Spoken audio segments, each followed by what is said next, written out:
or more, 10 assists or more, and 5 rebounds or more as OKC gets yet another dub by 20. Not only are they winning, they're winning big. Average margin of victory on pace to be the largest in a single season in the history of the league, breaking the record that they established themselves just last season ahead of other squads like Wilt and Jerry West's Lakers and the Bucks with the Big O, and then Lou Alcindor. Later, you knew him better as Kareem Abdul-Jabbar. Shai Gilgeous-Alexander kind enough to throw on the headset. Shai, hey, it's Scott Van Pelt, man. The last time you and I visited, there was a trophy on the table in between the two of us. Thanks for joining me on a regular January night as the wins keep coming. I'm not surprised, but I'm impressed by your guys' focus and approach. No hangover after the title at all. What do you feel like has been the largest key to that? Yeah, we have a bunch of guys that are driven and hungry. We're not satisfied with just one championship. We play this game, we picked the basketball up to be great and maximize our potential, and we still feel like we have a lot more to go, a lot of room to grow, and that's what we're chasing. The thing that I love about great players and great coaches is if you ask them about wins, they kind of blend together. But if you ask them about a loss, they remember it vividly. This isn't a loss, but I just mentioned you went 16 for 19 tonight. Do you remember the 3 misses, and are you mad about any of them? Yeah, I missed 2 layups in a row in the third quarter, and I missed another layup going left off the glass in the second quarter. So I missed my 3 shots I missed were all layups, and usually layups are my easiest shots. So I got to get back in the lab.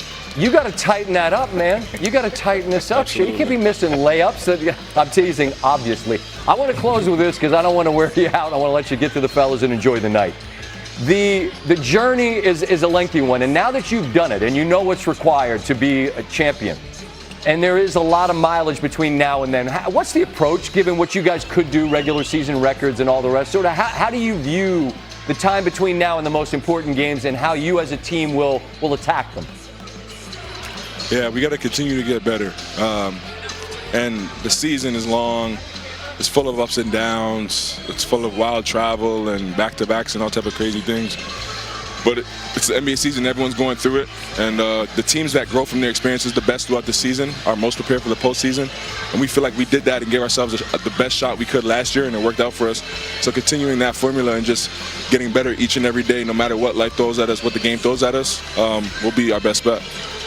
It's your best 45 game start in franchise history. So the hits just keep on coming. Give my best to the fellas. I know you got the Pacers coming in on Friday, reminiscent of back in June when we were bothering you guys every night. I appreciate a little time tonight. Hopefully our paths cross down the road, all right? All right, Scott. Good to hear from you. You have a good night. I enjoyed it as well. Thank you, sir. The last time we saw the New York Knicks, they were being booed off the floor in Madison Square Garden on Monday. Jalen Brunson held a players-only meeting. He said, I'd be booing us too. Well, the Nets were the unfortunate next squad up, and they got debacle. Knicks started the season 23-9, but they are in the midst of a 2-9 stretch. It was a get-right game. Also, they were pissed off. There's Brunson putting the Knicks up a dozen. Off the block of Danny Wolf, here comes Brunson. Landry Shamet, corner 3, all alone. All 3 of these, and New York leads by 18. 19-point lead, Shamet. OG Anunoby, look out. Knicks up 22 at the half. 22 in the NBA, you never know. Well, from there, it all went terribly wrong. There's Karl Anthony Towns down low. Now it's up top. Mitchell Robinson. That score you see is correct. 120-66, including the playoffs. This was the 6,653rd game in the history of the New York Knicks. Talking about Willis Reed, Walt Clyde, Patrick Ewing, Melo, etc., Hawthorne Wingo. Legends of the game who would play for the franchise. None of them won a game by 50. They just did 54, the largest win in Knick history. Top 2 teams in the East back in action on Wednesday following their Monday meeting, which saw Detroit win by 1. Pistons taking on New Orleans. They're the 1 seed at the moment. Pistons without Cade Cunningham. But they had enough. Jalen Duren, who's been a bit of a revelation this year with the handles. He had 20 and 15. Pistons up 9. Isaiah Stewart. Woo! Ronald Holland II in transition, 10-point lead. Few possessions later, Devontae Green gets the rip. Pelicans looking for a foul. There is none. That's an easy 2. Pelicans call timeout, want to talk it over. Asar Thompson with the steal. Give it back.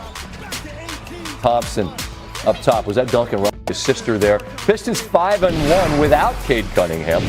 Meanwhile, Boston, with Jaylen Brown averaging 22.6 in his career against Indiana, his best mark against any Eastern Conference foe. Here, a little bully ball. Spins and hits. Celtics lead by 13. They were comfortably ahead throughout. Brown, left wing, again, strong to the rim. 17 in the first half. Sees up 20. Pacers trying to climb back into this when they got 32 and 10 boards from Pascal Siakam. And one here, but as you see, the deficit for Indiana still 17. T.J. McConnell, Ben Shepherd, now a 9-point game. Creeping closer, but Brown's having none of that. He had 30 and 10, 5 assists, 24 30-point game of the season, most in Celtics history through 40 games. And they are 27 and 16, and I am thrilled to see my friend Brian Windhorst.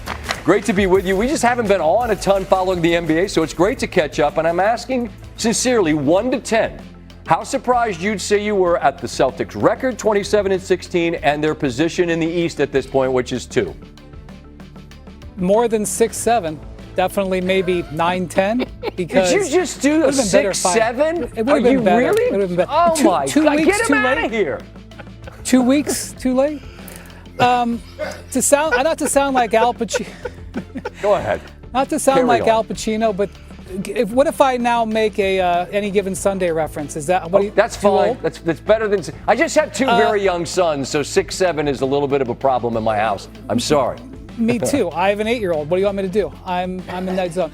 Jaylen Brown's having a great season, even by Celtic standards. Okay, I mean, and the way he's doing it is so impressive. Like, he is having one of the greatest mid-range shooting seasons we've ever seen. Now, tonight, he just attacked the Pacers with bully ball, but that shot right there, he's done that about 600 times this year. He's shooting like 58% on him. It's crazy. So he's having an amazing season. They play smart. They don't turn the ball over. But then all the inches that they need are all around them, okay? That's my reference to Al Pacino. They did little things like just get their pro personnel right. They made a couple of really good minor free agent signings that have paid off. Nimi Keita, and picking up guys like that, picking up Luka Garza. Then their draft guys from the last few years that didn't play that much, they're playing really well. Jordan Walsh playing really well. Hugo Gonzalez playing really well. You just saw Sam Hauser hit a 3. None of those things are going to lead your show, but you put them all together, and it's very impressive. And the reason that the Celtics are worth talking about is because there's this big, giant 6'9" guy, Jason Tatum, maybe 6'10", who